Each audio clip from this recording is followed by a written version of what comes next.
You know what?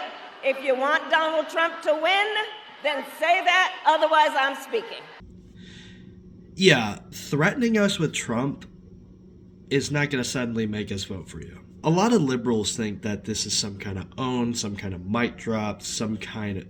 And it would be if Democrats or Republicans were the only viable choices of political representation.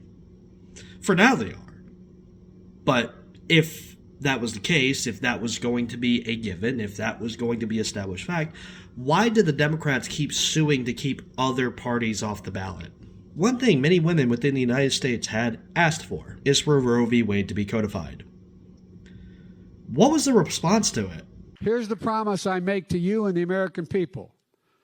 The first bill that I will send to the Congress will be to codify Roe v. Wade. At the Supreme Court today, an historic upheaval.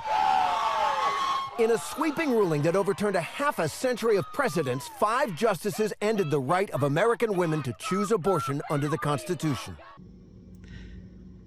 Under Biden's watch, that's when Roe v. Wade got repealed. Under Biden's watch. When we ask Biden to do something, he's always powerless. There's only so much that he can do.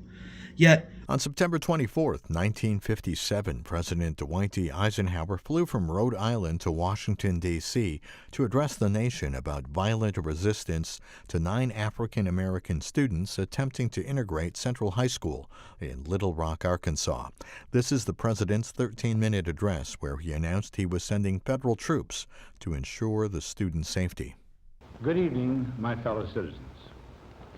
For a few minutes this evening, I should like to speak to you about the serious situation that has arisen in Little Rock.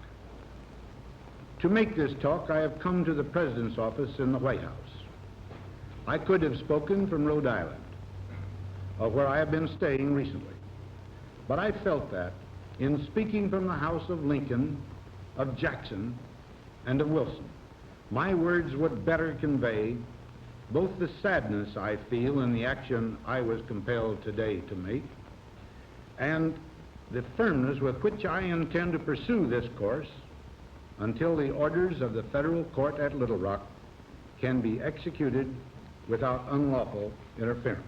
Eisenhower understood that if desegregation was going to happen, that he was going to have to take executive action and get the National Guard involved to get these Jim Crow states to understand that desegregation is going to happen with or without their fucking consent. Because a majority of Americans were being oppressed by a minority of Americans. Eisenhower understood the scale of this and use executive action to enforce desegregation. And yet you're telling me there's only so much Biden can do.